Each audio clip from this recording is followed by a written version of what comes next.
Okay, guys, before we jump into it, make sure you guys check out my second channel, Geo 2 times. That's going to be my reaction channel. That's where all my reacts are going to be from now on, because I don't want to spam this channel. And then second, this is probably the biggest panel that I was looking forward to, because I want to know what's going to go on Pyro, like life on the planets, how NPCs are going to react, because if it's going to be the same thing as Sten, I wasn't gonna look forward to Pyro. Like, I need to see NPCs do different things. I want to see animals, aliens, whatever, monsters, fill out the planets with stuff for us to do, and that's what I'm looking forward to the most. Because like if this Pyro's just a place without UEE and just piracy, big whoop to me. But let's hop into it.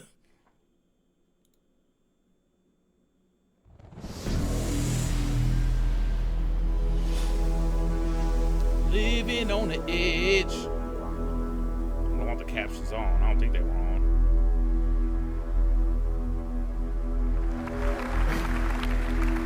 Hi, everyone. My name is Khan Chuckett. I'm the lead level designer for the PU. I will give you an introduction to our locations when it comes to the design, a high-level overview of the design of our locations. I'm going to describe you the processes of our workflow and the goals that we aim to achieve. So, to break down our process a bit, this is very high level, but it starts out with a pre-production phase, an ideation phase. Here everything starts out in the mind. We bring it down to paper, sketch, write, formulate a plan based on our overall design goals. And then it moves on to the blocking stage. You might have heard of this, like the white box and gray box phase. This essentially contains all of the gameplay that you would see in the final product. Basically, the way it's meant to be played, and we test this out with a lot of iteration and, yeah, a lot of testing. And it's basically, the white box is not in a stage where it's presentable, but that comes now. Yeah, I don't remember this. So on the right, as you see, the food court that Adam is going to be showing you later. Yeah, this is the final product, VFX, lighting, everybody had their pass on this. And level design or other designers still maintains the space and makes sure that the systems that get created are being retroactively implemented. All right, so one key aspect of game development in general is the balance of narrative, visuals, and gameplay. So all these interplay, they interconnect, and it's the foundation that runs through all game environments. So it's important to communicate context. And here in this draw over, you see that narratively, we see sort of a dangerous environment. The spiky shapes here are sort of threatening. We see defensive structures. We can expect some enemy NPCs You know what here, I but it's peeped with also that? an old village, maybe. I peeped that how they have these structures around here, they make it where you can't just land with your ship all nilly-willy right next to it. It's almost like it's going to force you to maybe drive in or walk in on foot. You guys notice that? Like, I don't know how the other side looks, but this whole area is like all hilly and like these weird rocks. It looks like it'd be real hard to land a ship there. Maybe there's some exploration, some loot to be found. And then what's also important is communicating goals. So goals can be the pathways that you take, the gateways that bring you from one step to another, and so on. Okay, whoops. Yep, there we go. Okay, since we're a sandbox game, accommodating playstyles is pretty important. So playstyles meaning going guns in blazing, shooting at everything and everybody, going more of a stealthy, infiltration-y pathway if you wanted to, but also all the social aspects that you know from Stanton. See, and to that's beautiful. I love this so much because I'm a stealth player type of guy sometimes. Like, I love Splinter Cell. I missed that series. That used to be so fun, or Metal Gear Solid. But I love having options. I could go gun blazing 1 minute, and sometimes I want to do stealth. Now I know that's an unpopular opinion. A lot of people don't like stealth missions, but I think that is very fun. If I could go in without wasting no bullets, save me some money, or I don't have to mess up my rep. Because some of these missions, that's another thing. You may want to go in there stealthily, not get caught, and mess up reputation with certain orgs or people. So going in there stealthily may pay off, so you don't burn your bridges with nobody. So that's going to be a big key factor. But there's going to be some people just say, F it, I don't give a damn. I'm running up in there gun blazing. I don't care about my rep at all. To this, we establish, so one of the core design philosophies is granting the player the freedom of choice to do what they want to do at any point throughout their experience. And we do this by establishing or defining multiple pathways or archetypes that we call primary, secondary, and tertiary pathing. So the first one is pretty straightforward. In a social setting, you have the goal right in front of you, and it's a single goal, such as here in the Habs. In a combat setting, this is very exposed, so it's dangerous to traverse this route. Where it gets more complex is when you have, such as with this outpost here, when you have multiple goals that can be equally important to the player at any given point. This is where we need to have a bit more design put into it with, for example, the landmarks that serve as orientation points. So to help you orientate yourself wherever you are in this location. And leading you to these locations by utilizing shape language and composition. The second path is, these are secondary pathways, so these are alternative routes. And these are options that are offered to you as you traverse the area on the primary path, for example. And so you may know this as a tourist when you go to a new city and you look around the corner and you see an alleyway that sort of looks nice and it evokes your curiosity and you want to investigate. In a combat setting, these are covered approaches or opportunities for you to flank the enemy to get to your goal, which could be this building on that sketch. Versus more open spaces, when you have, in a combat setting, in open spaces, you tend to be a bit more stationary because you want to feel more secure, unless you're in a vehicle. The third path is tertiary pathing. So these are more hidden infiltration routes, especially discoverable throughout the rundown stations that Anna will be presenting later on. And these are mostly discoverable to the attentive eye. You can explore these, find loot, or different routes to traverse through the station. Yes, I like to be sneaky. I like that. Environment interactivity. You might have seen this in a previous presentation. It's very important to ground the player to their environment, offering them ways of interaction, being able to change the state of rooms, to toy with the AI, or just simply being able to unblock your pathway. Keyword, toy with the AI. What gets a bit more complex is when you talk about resource network systems, such as in day one when Torsten mentioned that we are planning to implement this as well in locations. And this will allow the player to engage with their environment in different ways. They will be able to power up or down entities such as turrets, gates, and doors, and also alter life support systems. And also, this ties into security systems. So being able to power up or down certain sections of a security system. And security systems in turn will be dependent on security tokens that you will be able to grab from other NPCs in your environment to then gain access to other terminals, to security terminals or other areas. That's cool. Reputation is a big topic for us, especially with Pyro. So reputation, what does it mean? It means that it's basically your standing, your relationship with factions, and factions are just telling y'all that in Stanton, or outlaw gangs, especially now in Pyro. What do you want to burn your bridges with? And this will define your play style within this environment. So it will define how you experience the location that you're in a more social context or in a more combative context.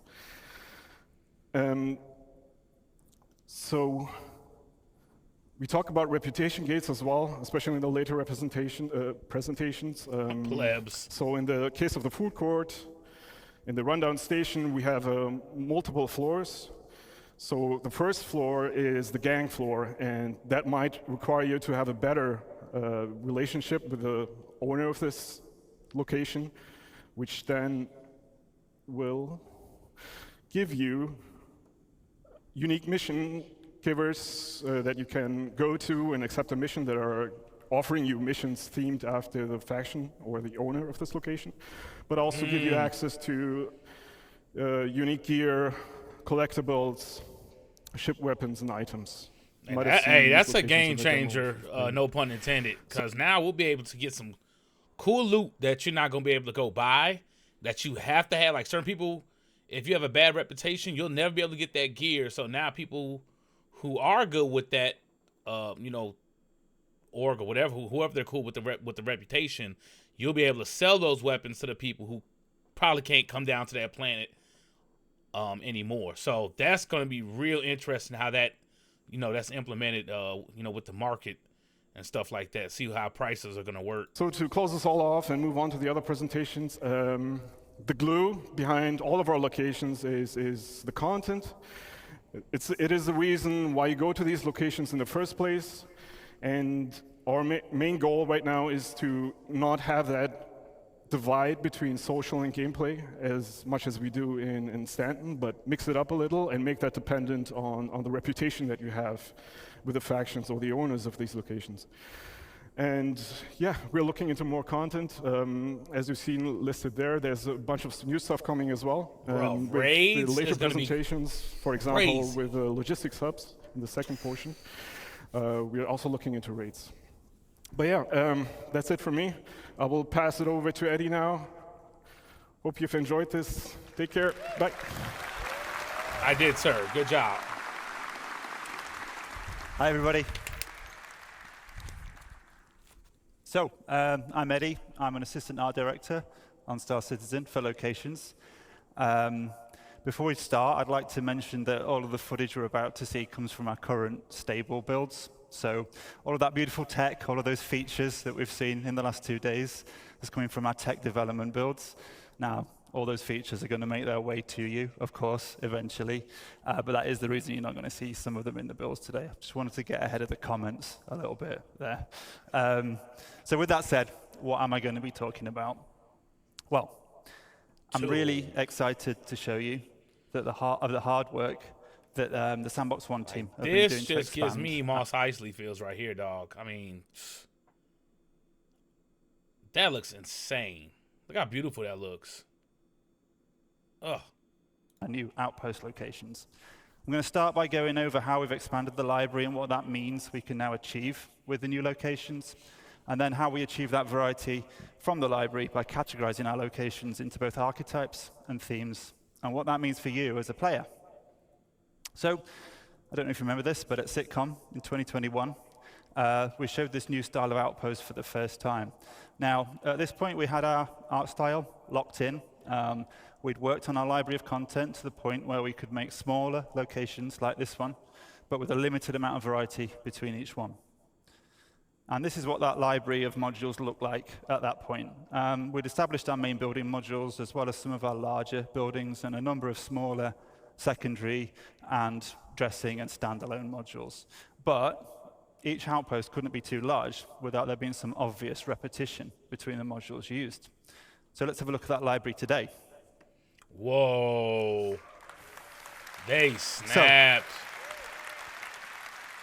In order to achieve that greater assets? visual and design delta between each outpost and have them not feel like exact clones of one Man, another, and that's we've why massively expanded Star Citizen always gets my praises, because they could have they knew that could have been some repetition ass outpost, and they was like, nah, we gonna add some more to it. Like most games are gonna say, oh hell, they're gonna get that repetition, and that's it. That's the end of it. Like repetition over and over. That's what they're gonna get, and they don't care. CIG's like, we gonna spice up, add some more stuff. Like, look at this. Look at all these.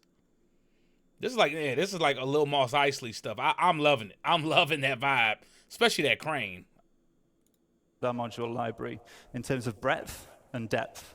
And what I mean that, we go broad by making more modules with different purposes, and we go deep by creating multiple thematic overlays for each of those modules as well. And I'll go into what that means a little bit in a minute. But the challenge of a sandbox location like this, as you can see, it's not about building a single unique location. That can be quite straightforward, to be fair. It's about giving our artists and designers the building blocks, the affordance to build multiple locations that all feel somewhat different, even if they do share that same basic DNA. So it's about creating both the ingredients at the same time as the recipes, and making sure all of those flavors work in harmony with one another for both visuals and gameplay. So every individual part has to take into consideration all of those design philosophies. So every single module has to take into consideration those design philosophies that Khan mentioned.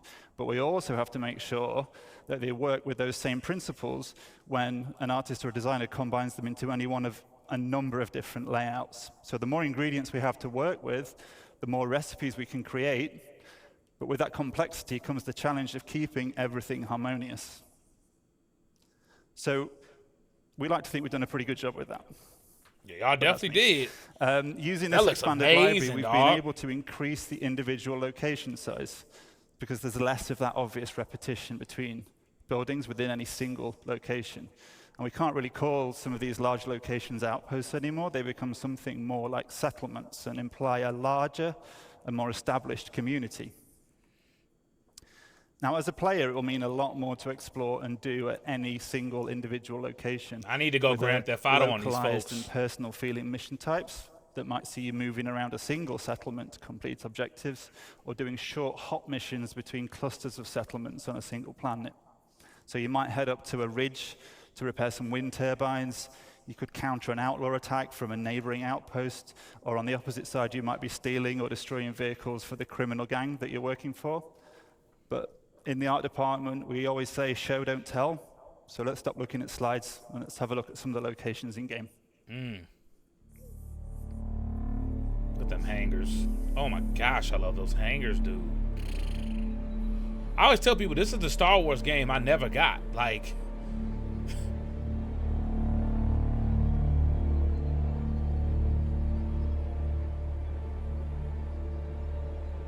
yeah, them cranes are actually moving too. That's the wild part.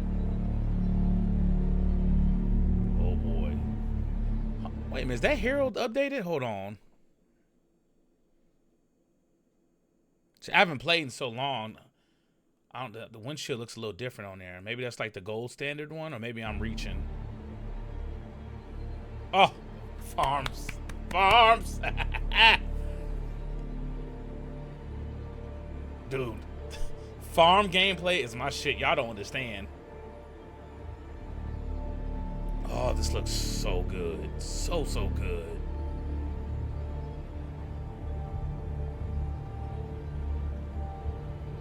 I just hope NPC ships come in and out too, not just players, so I could steal their ships and take their stuff. Thank you.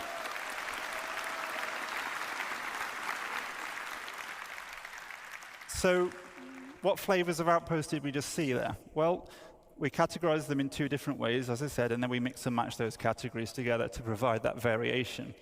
Now, the first and primary category is the archetype, and they provide that core gameplay hook and define the main function of a settlement.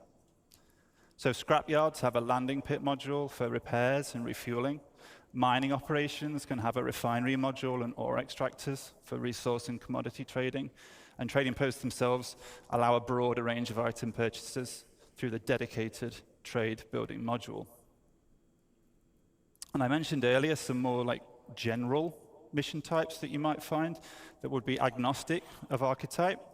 And the archetypes themselves reflect that primary gameplay function of a settlement, but there's also a middle layer. Of course, we don't want these locations to just be a glorified shop or repair station. So there's to be more secondary activities to do locally to an outpost that are also defined by its archetype. So you may find scrapyards can offer salvage-related gameplay and missions.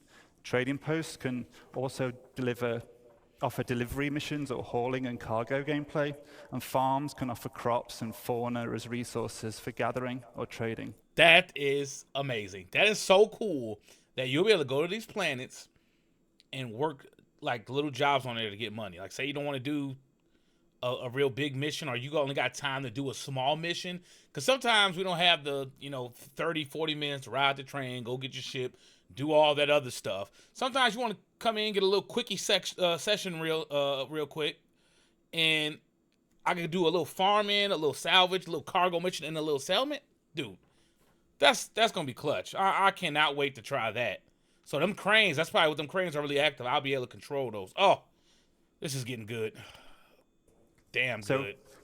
With archetypes as our primary category, in addition, we mix in a secondary category, and these are the thematic overlays. Now, at the moment, we have two main themes. Internally, we call these independent and outlaw. So themes offer additional variation on top of the archetypes to inform the look and feel of a location, not just visually, but which people you'll interact with there, how they'll respond to you based on your rep, what types of missions you'll have available to take on. So themes don't change the fundamental architecture of a space or the archetype of a location, but they do drastically alter the mood and feel, as well as altering the gameplay experience significantly. And again, let's take a look at the first of our themes, our independent theme.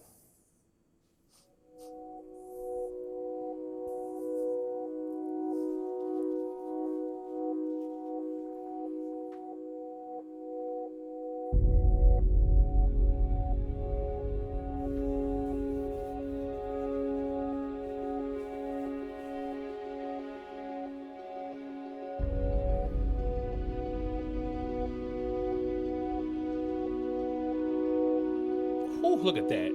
Come on, man. It's like having a Millennium Falcon and Mos Eisley in the hangar. Come on, you can't tell me that, ain't it? Like, bro, what? Oh, bruh. Damn.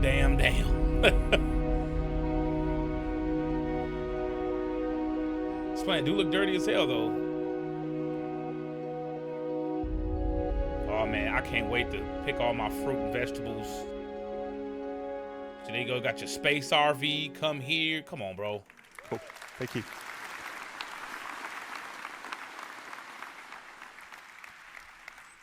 So, as a neutral player, the independent theme presents a much more social, visual, and gameplay experience. The primary visual read across both themes, so across both Outlaw and Independent, comes from those common architectural forms, and they're generally all more rounded and soft in shape, and the building manufacture techniques are more robust and primitive, with single-story dwellings built from stucco and bare metal.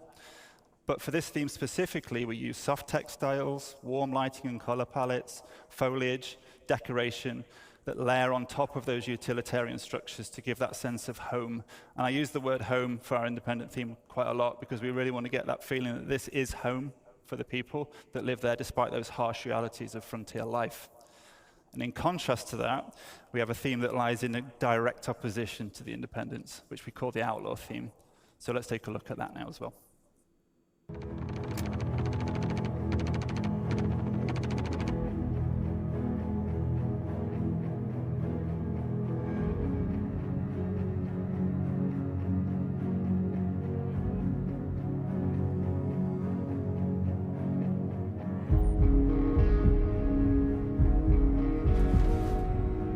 People who run with lights on their gun, I always shoot them so quick. You better start using night vision.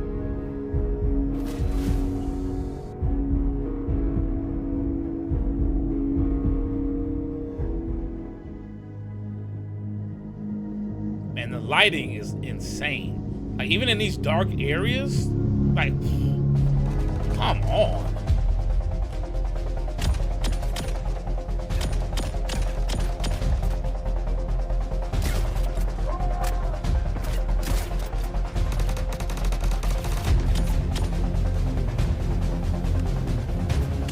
I think NPCs need to take some more hits.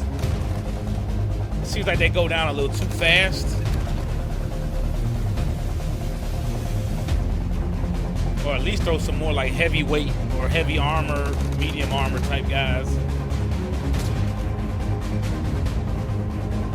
Or have more of them come at you. Ooh, look at that.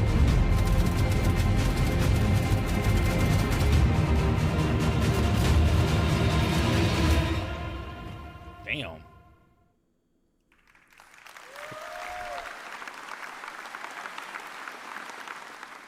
So the Outlaw theme tells that story of these once functional settlements being completely overrun by the various criminal elements that inhabit the system. And visually, we have themes of a regressed and subverted civilization. So we layer on top of the architecture these I'm a chaotic spikes and neutral. aggressive forms, and Just we so have y'all know. evidence of a squalid living arrangements, and lighting comes from fires or poorly maintained fixtures. Some spaces are going to be recognizable as deformed versions of the independent theme, but some have been completely changed to more nefarious purposes. And while both themes employ all of the various alternative pathing and traversal considerations that Khan detailed just earlier, the Outlaw spaces are weighted more towards combat. But just because these spaces are more dangerous and the experience can be more combative, that doesn't mean that the archetype of the outpost is lost. So if you as a player choose to be a criminal working up your rep with a headhunter gang, you'd be welcome at the trading posts, and you'd be able to buy and sell items or take on missions. But you probably won't then be very welcome at the independent-themed locations, and that's where you'd get your combat experiences. So while the Outlaw theme looks very different, the functionality of those archetypes still remain. So That's I've talked cool. about the kinds of Staying outposts left we've out. been hard at work on, and I hope you've enjoyed checking them out over the last 2 days in the Pyro demo. It's really made me very pleased to see people playing our content at last, so thank you for that.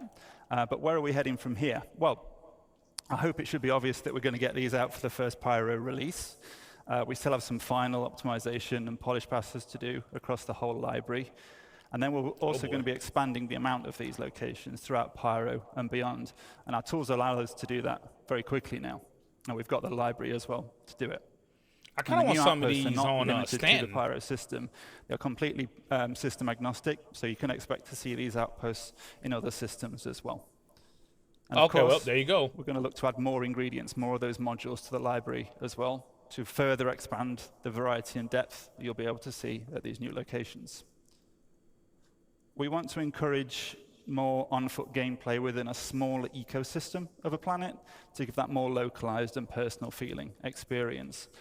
Our goal with these locations, as with many of the others we're going to hear about today, is to continue to work on the gameplay so that every location offers a rich playground to explore. And I guess I'd like to finish just by thanking everyone for listening today. It's really great to see you all. I'm going to pass you over to Nick, who's going to talk about some locations that are coming in the nearer future. Good Thank job. Good job, dude. Bonjour tout le monde. This team is killing it. Yoo! We are French Canadian on the here. Cool. All right, guys. My name is Nicolas Pinchot. I'm from Montreal. I'm assistant art director, and I'm here today to show you Dude, the next Montreal new team is Derelict just, settlement we they're did. fucking beast. But just before that, I just want to say thank you to everyone who worked on that mandate. You guys made it awesome work. I'm super happy and proud to be here today to show you that, all of you guys and to the world. So let's go to the chase and let me present you the new Derelict settlement. Dude, just think, I haven't seen any of the settlements. Like I haven't played at all, so you guys know. Even the old settlements that are in the game now, I haven't even played, so I'm excited to even look at that. Then you got this coming? Like, come on, bro. Like, what? Oh, these on top of mountains. Oh my God, it's so beautiful, dude. Dude.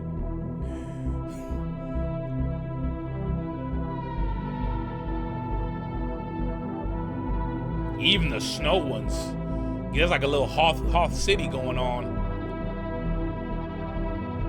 I want to see some Eskimos. The abominable snowman. I want to see all that.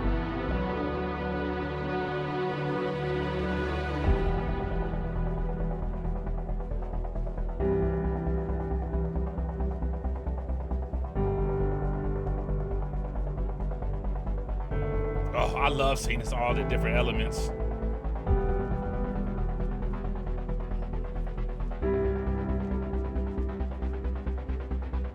Those solar panels? Like solar panels to power it up.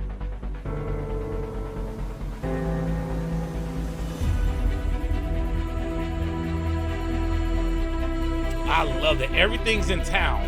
Like I could just chill on this planet. If need be, I don't have to go back to nowhere. Farming. Oh, bruh. The water. Hold on, bruh. Hold on. They got even bases in the water, the refineries. Oh my gosh, dude.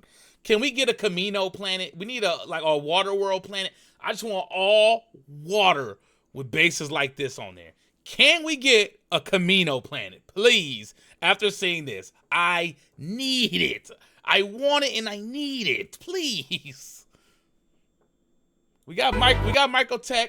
We got Microtech, aka Hoth, and then you got Orison, which is Cloud City. So now we need a Camino. Please, CIG, do it. Especially with all that awesome new water tech. It only makes sense now. And it could be some crazy stuff that you could do in the water plants, like big ass waves and sea monsters. You can just get real ridiculous with it. Some Sea of Thieves type shit going on with them planets. Like, I want to see it get done.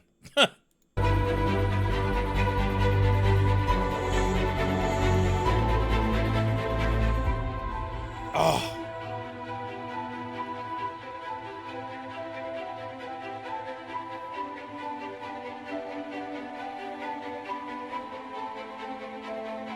Dude, how?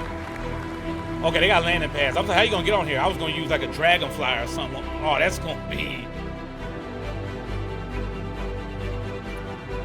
You know, it's crazy. I think I do remember it. I think I came at this part. I think I do remember this. I was sitting by GoMab. Oh my gosh. That still give me just as hype when I see it. What are the weed plants? Look at that. Some space dank.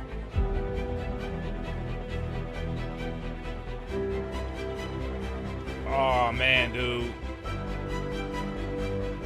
It's. Hey, CIG back in their bag, boy. Y'all are back in y'all bag. I can tell you that right now. Pretty cool, guys, eh? This them OG. This is the shit I be looking forward to. Right here. By the way, we made more than 4. It's not just 4. We made more than that. So we split those settlements into categories, social and hostile. In the social one, we will have drop-off mission, shops, food, loots, and drinks. And hostile one, obviously, will be more. Now, out them drop-off missions, some of them are like VIP, even though what would a VIP do in these raggedy-ass areas? But, like, certain VIPs, they want... So, let's say in an Uber app or Lyft app right now, if you want to get the black SUV, the luxury, it costs more. So, that's when we could use our origin ships for that type thing. Like, hey, I'm not flying with you unless you got, one of the nicer ships. That's how I roll. Or like I said, you're going to have a lot of players, they just take the regular Uber like me. I take the regular. I don't take the luxury Uber. I think the first time I rode a luxury Uber in LA when we was at CitizenCon, and that's because my boy Texas Skull grabbed it for us. Shout out to my boy Texas Skulls. I'm like, oh, this fancy as hell. We had 2 of them, matter of fact. Yeah, we had one with a Mercedes, and one was like a big luxury truck. I'm like, damn, this is some fancy stuff. So those type of VIPs are going to roll around being big dog status. So I hope that we implement some of that with some of those drop-off character stuff. Probably not the first iteration, but hopefully down the line. More focused combat. Let me show you what it's look like.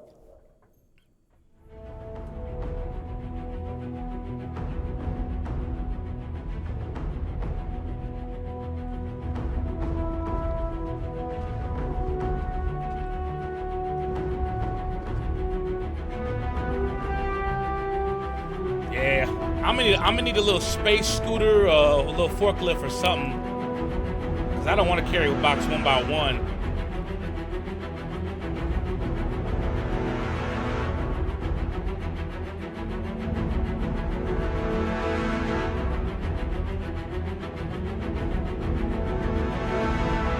T3 deliveries. You gotta carry each by 1 by 1.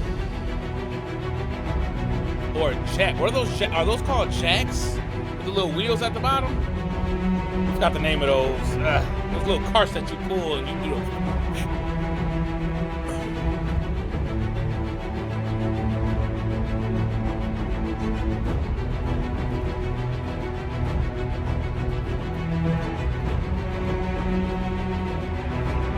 That little ass bar. Hey, you gotta take what you can get. They ain't even got no bartender. It's a self-serve.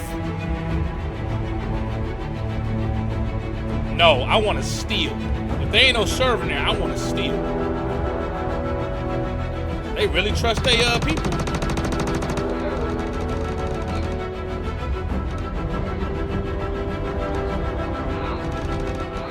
See, the NPCs go down way too quick.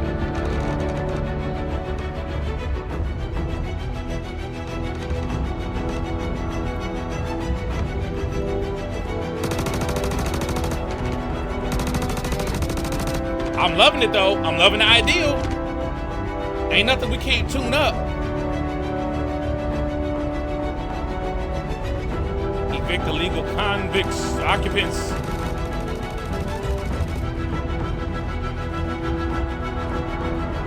Man. I cannot wait to do this with some of y'all. This is gonna be crazy. But I want to be overwhelmed at some of these planets. I want to be, like, on some of these missions, I want to say, damn, I came unprepared, like, just overwhelmed. Like, 300 type style. Maybe not that many characters, but you get what I'm saying. Like, hey, 300 was outnumbered, like, damn. See, I'm going to bomb the settlements. That's me. That's me. I'm going to, whew. I like the end. The end's awesome. All right, in summary, guys, we're going to have a lot of new location on planets. Water. I just want to links with nice grab a missions, fishing good pole. gameplay. And the most important, all those locations will be in Q4 this year, available in the game. At Q4, he said? Is that what he said? Good luck. They must mean PTU. I can see it going in PTU. Thank you very much. I will let now Adam to show you more good stuff. Thank you. Well done, mate. Yeah.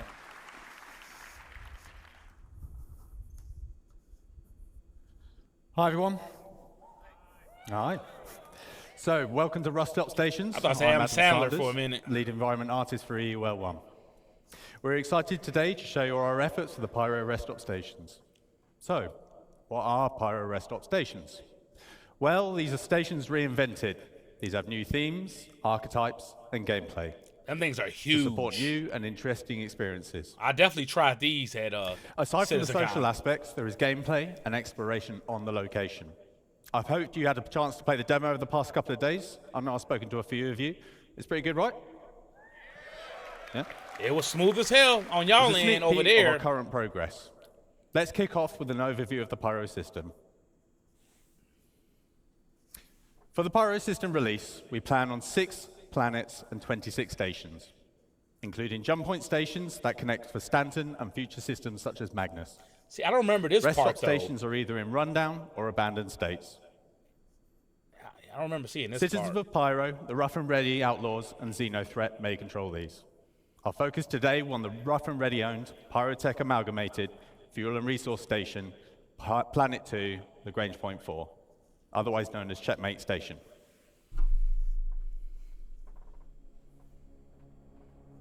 It's funny, there's a place called Lagrange where I live at. It's funny.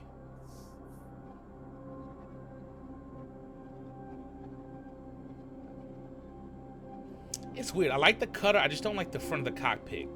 It looks like a space van. But like the rest of the ship looks cool and the functionality is great.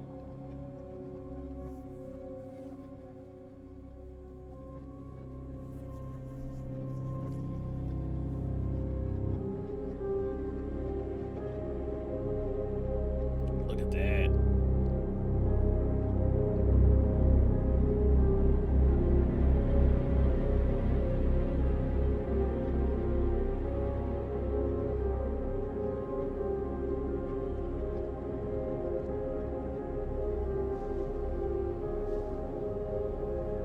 I want some shady alleys. I hope these stations are real shady. Like, you can't walk around all nilly-willy. I think people were telling me you could actually get smoked before you even leave the station, just like on the old Grim Hex. Like, people are killing and shooting before you can even get out. So I'm down with that. I'm excited. I want to get robbed in the alley, jumped or something, beat my ass, and I want to be on edge over here, boy. Thank you. So to create a richer experience from rundown stations, we have 3 key points. So increased reputation gives you access to new areas, unique gear, and mission givers. It also relates to basic functions such as the hub clinics, which need at least a neutral standing with their owners. Combat can take place anywhere, including social areas. Numerous options for environment traversal and enhanced environmental interactions. We aim to include new substation areas such as the workers area, lower deck, and maintenance areas. These areas will offer unique content, more environment interactivity, and interconnection between areas. Our journey begins when the player arrives in the entry deck view room. The entry deck serves as the first barrier between the outside world and the interior of the station. Dude, they even make mess look Some beautiful. inhabitants are prevented from going inside. How can you make the ghetto with look no beautiful? means of getting out. Insane. Slums are formed beneath the bridge, smuggling routes established. Some shopkeepers will sell you water and food on your way into and out of the station. Let's have a look.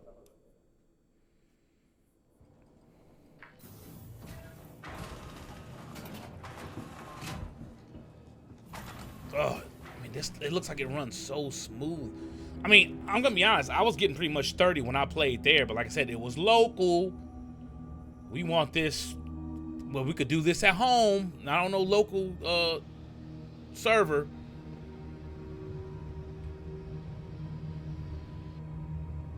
That's it. I think that's what most of us want. Like, we could deal with a lot of bugs. If we could just get some smoothness and less 30Ks, I could deal with a lot of bugs. We just give us a solid 30.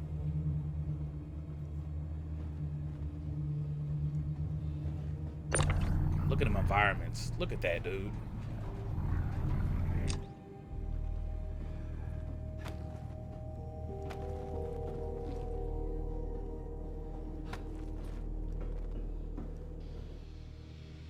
You're gonna have to have a good eye for some of this stuff, because my dumb ass will walk right past some of this and get lost or get confused on what to do. Oh yeah, look at that. Come on, bro. The stealth gameplay is gonna go nuts.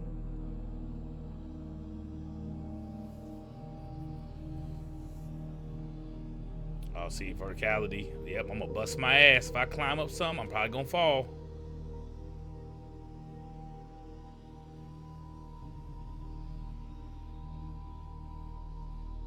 Whew. I'm gonna be going through the vents just like in a movie.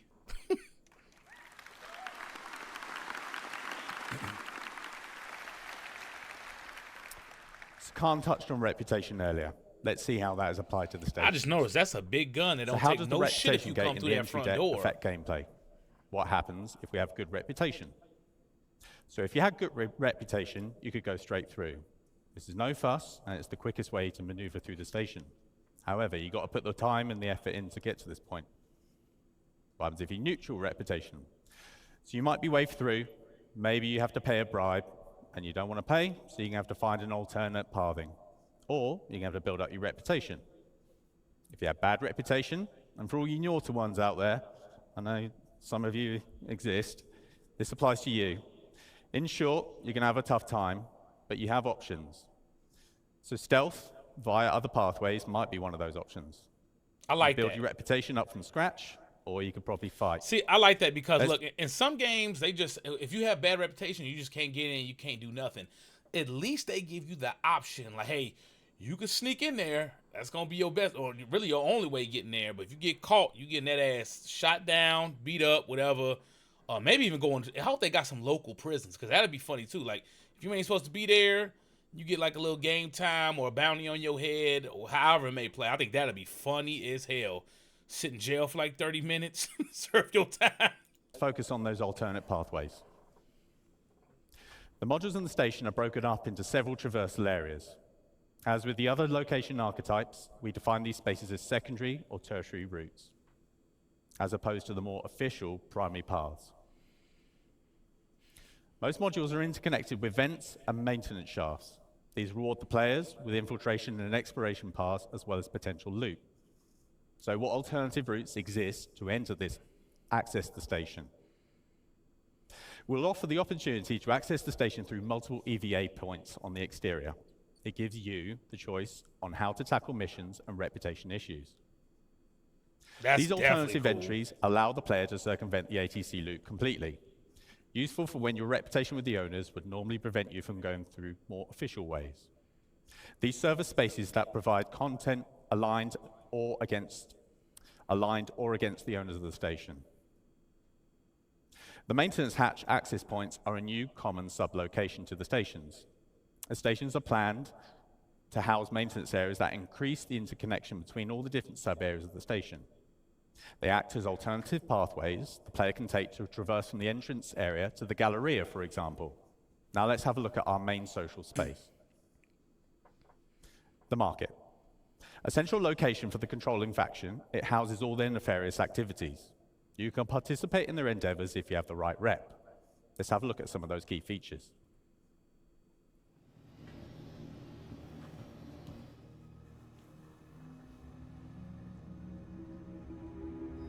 Oh boy, over there looked like he was homeless. Gang, the black market, premium equipment linked to reputation. Faction bar. Okay, they hooking it up.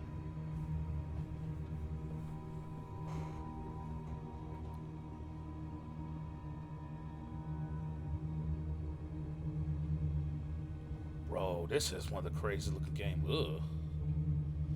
So the goddamn roach, worm, eat it. A sea nut. Oh. Eating that sea nut. Giggity. Giggity. Oh, shit. So the market is a social hub and a good example of mixing social and gameplay space, as mentioned by Khan earlier. Another reputation gate can be found in the market. That look nasty. The ground floor is open to the common public. The upper floor is reserved to rough and ready outlaws and their associates. If you have increased reputation, you can access the area. You can access this area, which gives you access to premium items, top-tier mission givers, and access to new areas.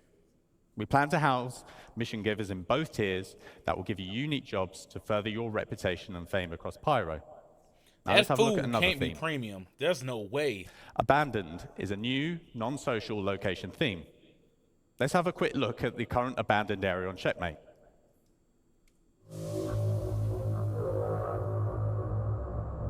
Oh, that sounded cool as hell, whatever that sound was.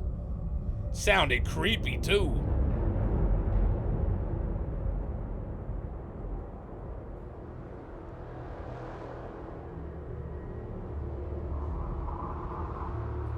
Definitely seems like it'll keep you on edge. If they fill this up right, like little aliens and some outlaws that come out of nowhere, all kind of stuff. Yeah, PvP, PvE.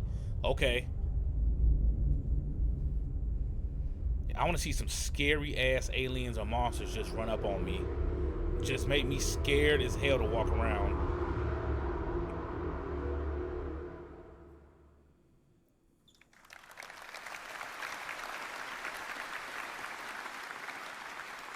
Thank you. So we have entire abandoned stations as separate locations. On top of that, there are abandoned areas within the rundown stations, much like the ones you probably see in the demo. There will be around 15 of these around the Pyro system. These are accessible through airlocks and breaches or other means. We aim to enhance all the space locations with a lot more gameplay content. Loot runs, exploration, creatures, missions of various types with PvE and PvP content, just to name a few. We're also laying a focus on environment interactivity with potential retrofitting of occupied stations. With the future addition of security systems and the resource network system, we will have the means to further improve the experience within these spaces and offer new challenges. with power, life support, and gravity playing a key role to give the player a unique experience, especially in abandoned stations. So, what do Pyro Rest Stop stations bring to the game? So lots more variety in space stations, with more gameplay opportunities within a station location. Opportunities for exploration, hidden areas, multiple options for I want that access or screenshot. traversal. These are faction-owned, that and for a reputation will background. affect the location and gameplay. These feature lots of new mission opportunities within social space and multiplayer opportunities for combat on location. So I hope you have enjoyed this sample of what stations will offer and had a chance to have a go on the demo the past couple of days. That concludes the Living on Edge presentation. Thank you for your time. Wow, that was a good-ass panel. That was great. I really enjoyed that. And now I'm excited for Pyro, what they're trying to do, what they're trying to achieve. It's coming together, y'all. It's getting there. You could really see this game coming together. But I'll see y'all on the next one.